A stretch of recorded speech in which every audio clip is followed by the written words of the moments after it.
परसों जो वाक़या हुआ था जड़वाला के अंदर, फैसलाबाद की सरजमीन के ऊपर,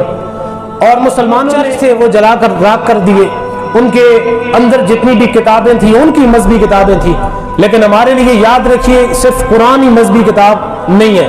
कुरान के साथ हमें ज़बूर, तौरात, इंजील, इसके अलावा भी कई जो सहीफे आसमानी नाजिल हुए,